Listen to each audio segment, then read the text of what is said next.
Hello everyone.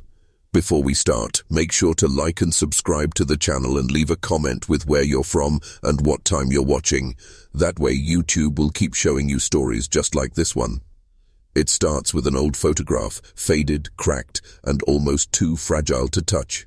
At first glance, it looks like any forgotten wedding portrait tucked away in a dusty attic, a young bride in lace, a groom standing stiff beside her, both staring blankly into the camera with expressions too heavy for such a supposed moment of joy. But look closer. Something about their faces feels off. Not just the deadened eyes, not just the tension in their shoulders. There's a resemblance, sharp enough to unsettle. Brother and sister, standing together as husband and wife. This isn't a ghost story, though it may as well be. This is American history, the kind that towns whisper about but never put in books, a family that tried to erase its own shame, and a marriage that blurred the very lines of blood. The woman in the veil was known to her neighbors as a bride, but to those who knew the truth, she was something else entirely. A sister who crossed the forbidden threshold, a figure whose story has been sealed in silence for generations. How does something like this happen? Was it poverty, isolation, the kind of religious fervor that twists love into obsession? Or was it simply the suffocating weight of a family line too entangled with itself to break free? These questions echo through abandoned farmhouses and forgotten records, through birth certificates that never matched up, through graves carved with names that repeated over and over, as though the family tree had tied itself into a noose. And yet, the strangest part isn't just that it happened, it's that it was allowed to happen, hidden in plain sight, brushed under the rug of a rural community that chose silence over scandal. As you listen tonight, remember, this isn't just the story of one woman.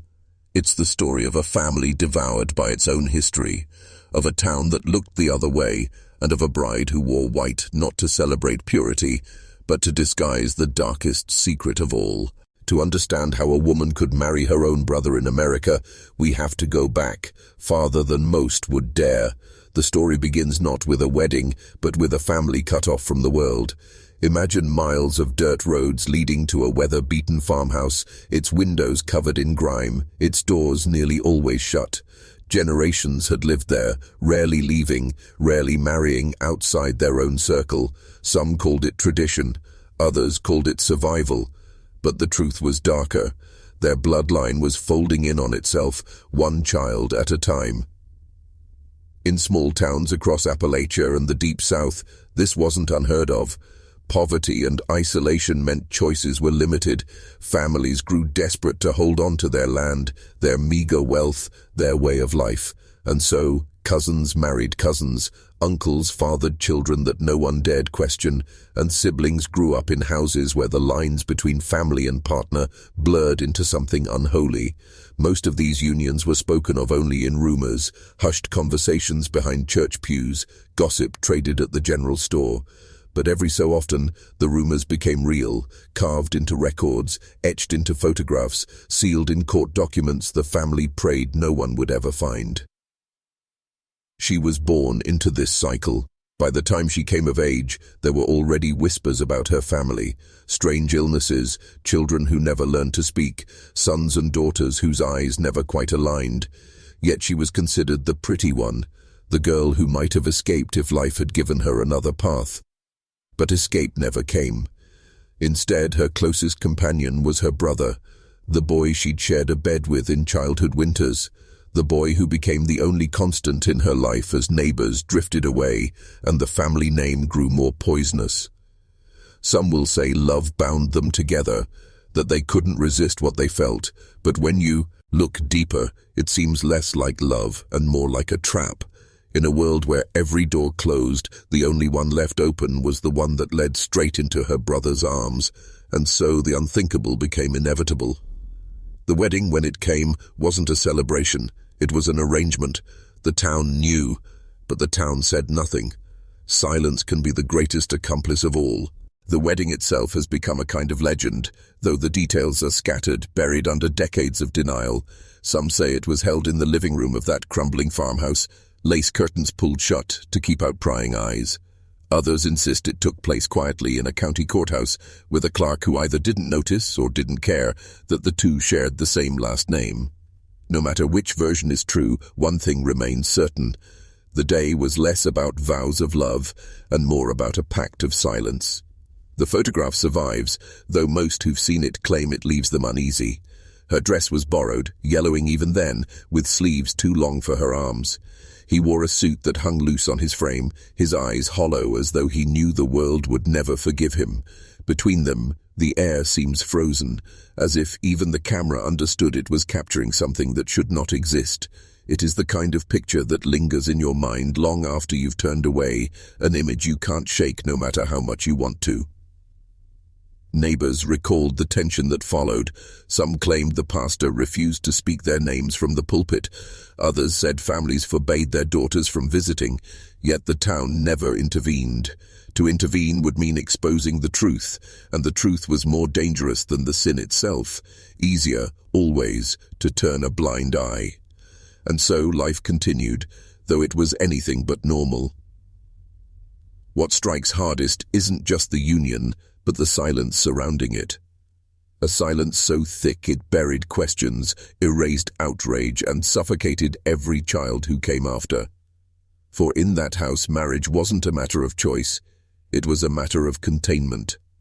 To keep the bloodline within, to keep outsiders out, to preserve something twisted, fragile, and doomed from the very start. Those who dared to speak of it later remembered the bride's face most vividly, not because she looked happy. She didn't, but because she looked resigned. Resigned to a future that would never belong to her, resigned to a role she had no power to reject.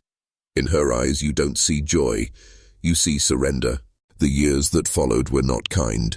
A marriage like theirs was never meant to bring peace, it only deepened the fractures that already split the family apart.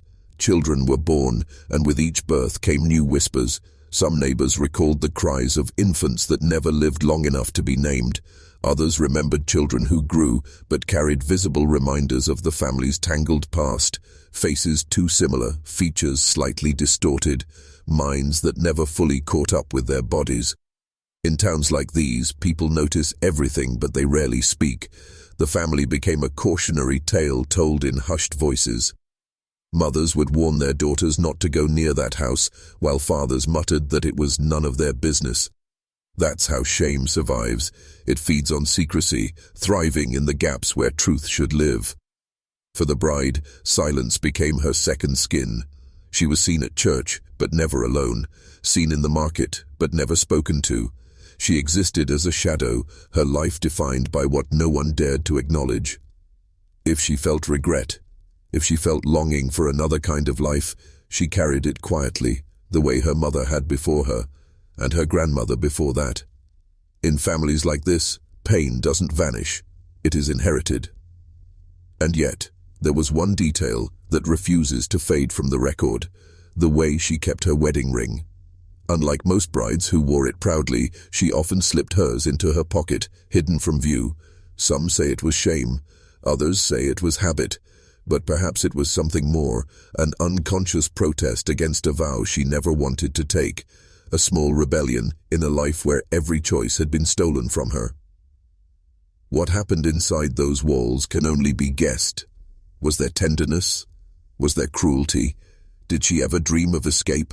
Or did the fear of the outside world weigh heavier than the chains of her brow? Others love. No diary remains, no confession was ever found. All we have are fragments. The stories passed down, the photographs left behind, the silence that still hangs over the land like a storm that never ended. The past doesn't always rot in graves. Sometimes it lingers in the blood. By now you might be wondering, how could this story remain so hidden? How could an entire town witness such a union and yet choose silence over justice? The answer lies not only in fear, but in the way communities protect themselves. In rural America, reputation is currency. To expose one family's shame would mean drawing attention to the town itself, branding it forever with scandal. And so, the easiest solution was the quietest one: pretend it never happened. But silence doesn't erase history. It only buries it deeper, where it festers. Court records show strange inconsistencies.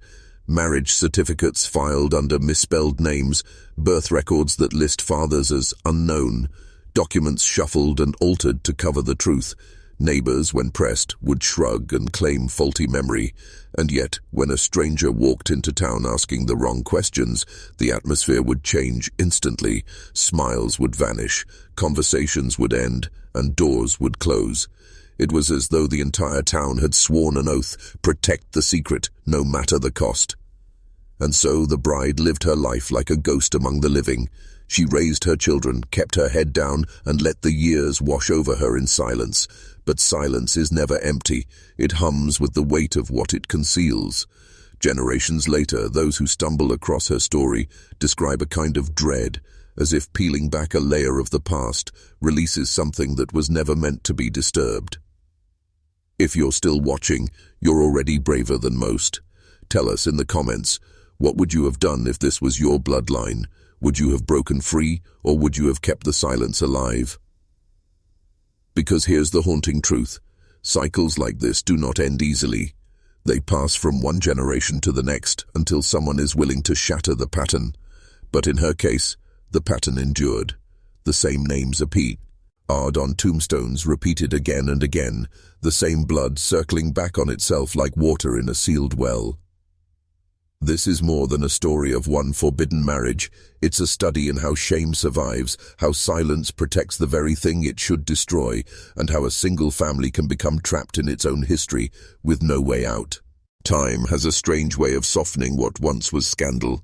As decades passed, the story of the bride who married her brother became less of a whispered truth and more of a shadowy legend. New generations moved into town, new families built their homes, and the old farmhouse slowly rotted into the earth. The roof collapsed, the walls caved in, and vines crept over the windows until the house looked less like a home and more like a grave. But for those who grew up nearby, the memory remained. Children dared each other to walk past the ruins at night, swearing they could hear voices in the dark. Hunters avoided the woods around the property, claiming the air felt heavier there, the silence unnatural. And local historians, when pressed about the family, would shift uncomfortably and change the subject, as though even speaking their name risked resurrecting what was best left buried.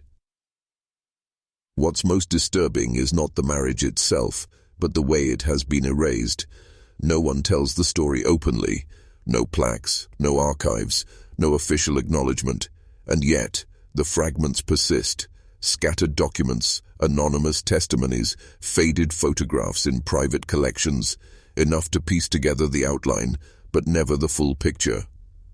As though the truth is daring us to look closer, while warning us to turn away. The bride herself never lived to see her secret unravel.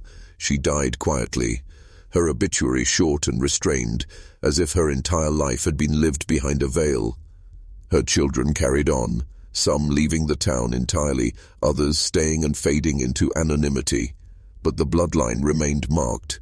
Those who knew them spoke of a certain look in their eyes, a heaviness that could not be named. As if the past still haunted them, written into their very DNA. Stories like this are not confined to one family or even one state. They are woven into the hidden fabric of America, into isolated valleys, into forgotten towns, into families that learned to smile on the outside while hiding what festered within. And when we uncover them, they force us to confront a chilling question. How many other secrets lie buried, disguised as silence? In the end, the story of the bride who married her own brother is not just about one forbidden union.